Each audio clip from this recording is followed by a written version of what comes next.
کیا یہ بات درست ہے کہ نیک لوگوں پر آزمائشیں بھی زیادہ آتی ہیں؟ ہاں، یہ حقیقت بات ہے. سب سے زیادہ آزمائشیں ہمارے نبی علیہ السلام پر آئی صلی ہیں. اللہ علیہ وسلم. صحیح مسلم میں حدیث ہے آپ صلی اللہ علیہ وسلم کو طائف کے موقع پہ پتھر لگے، آپ کے مبارک خون سے مبارک جوتیاں جو ہیں وہ بھر گئیں، اور غزوہ احد کے موقع پہ آپ کے 4 دانت شہید ہوئے.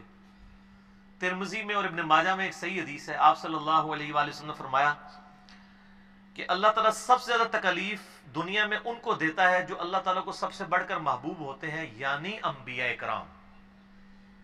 یہ آپ نے فرمایا کہ نبیوں پہ سب سے زیادہ تکلیف آتی ہے.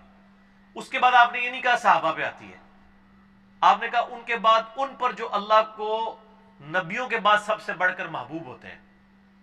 اب کئی صحابہ ہیں انہوں نے پوری زندگی لگژریس لائف گزاری ہے، کئی نے تکلیف اٹھائی ہیں، اور آج بھی کئی لوگ ایسے ہیں جو لگژریس لائف گزار رہے ہیں، کئی تکلیف اٹھا رہے ہیں. یہ اب اللہ کو پتا ہے کہ کس نے کس قسم کی تکلیف اٹھانی ہے. پھر وہ چاہے صحابی ہے چاہے قیامت تک آخری کوئی مسلمان آنے والا ہے، وہ اللہ نے اب ڈیفائن کرنا ہے کہ کس کو کتنے لیول کے اس کے ایمان کے اعتبار سے آزمایا جائے گا. سورہ العنکبوت کا آغاز اس سے ہوتا ہے. کیا لوگ اس بات پہ چھوڑ دیے جائیں گے کہ وہ کہیں کہ ہم ایمان لے کے ان کی آزمائش نہیں ہوگی؟ تم سے پہلے لوگوں کو بھی ہم نے آزمایا اور تمہیں بھی ضرور آزمائیں گے.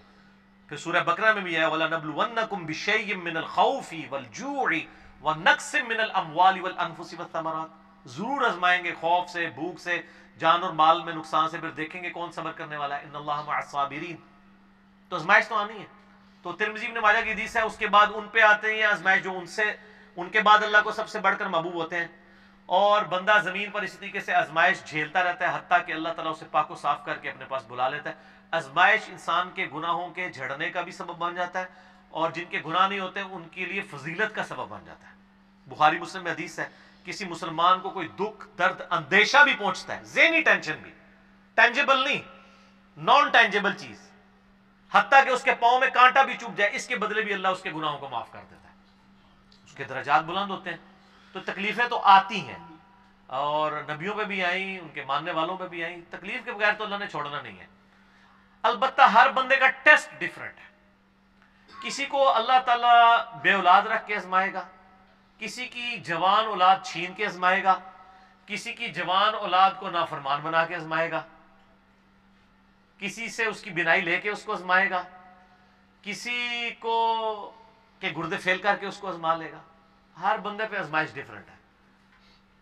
اور یہ یاد رکھیں، یہ جتنی آزمائشیں ہیں نا، یہ اللہ تعالیٰ نے پہلے لوح محفوظ پہ لکھی ہوئی ہیں. قرآن پاک میں ایک آیت ایسی ہے جو اس ٹروتھ کو ریویل کرتی ہے. اس کے بغیر تو آپ کڑ کڑ کے مر جائیں گے کہ میرے پہ یہ تکلیفیں کیوں آئیں. جب آپ کو یہ آیت پتہ چلے گی نا، پھر آپ کہیں گے یا اللہ جس حال میں تو رکھے، تو نے آزمانا تو ہے. اور یہ جو طارق جمیل صاحب اور یہ باقی جو وائزین کر رہے ہیں نا، کہ آپ اللہ کے راستے پہ آ جائیں تو انشاءاللہ تعالی ساری پریشانیاں دور ہو جائیں گی. ان کو تھوڑا اپنے آپ کو ریوائز کرنا چاہیے. اس طریقے سے پریشانیاں دور نہیں ہوں گی، پریشانیاں جھیلنی آسان ہو جائیں گی. اگر اللہ کے راستے پہ آنے سے پریشانیاں دور نہیں ہوتی تو نبی الاسلام کی دور ہوتی نا. بخاری مسلم میں حدیث ہے، وفات تک اما عائشہ کہتی ہیں کہ 3 مہینے ہمارے گھر میں چولہا نہیں جلتا تھا. 2 کالی چیزوں پہ، کھجور اور پانی پہ گزارا ہوتا تھا، اور وہ بھی تھوک کے حساب سے نہیں. 1 کھجور اور پانی کا پیالہ صبح، میٹھا پانی 8-10 کلومیٹر سے بھر کے لانا پڑتا تھا، اور 1 شام کو. یہ ٹوٹل خوراک تھی. ٹھیک ہے. اور بعد میں صحابہ کرام کو بھی دیکھ لیں، رومن اور پرشین امپائر بھی فتح ہو گئی ہیں تو انہوں نے اپنی زہد کی زندگی گزاری ہے. تو یہ کہانیاں نہ کرایا کریں لوگوں کو. لوگ پھر مایوس ہوتے ہیں، لوگ کہتے ہیں نہیں ہم دین کے راستے پہ آئے، تکلیفیں اور بڑھ گئی ہیں. یہ پھر وہ لوگ اس طرح نہیں ہوتا.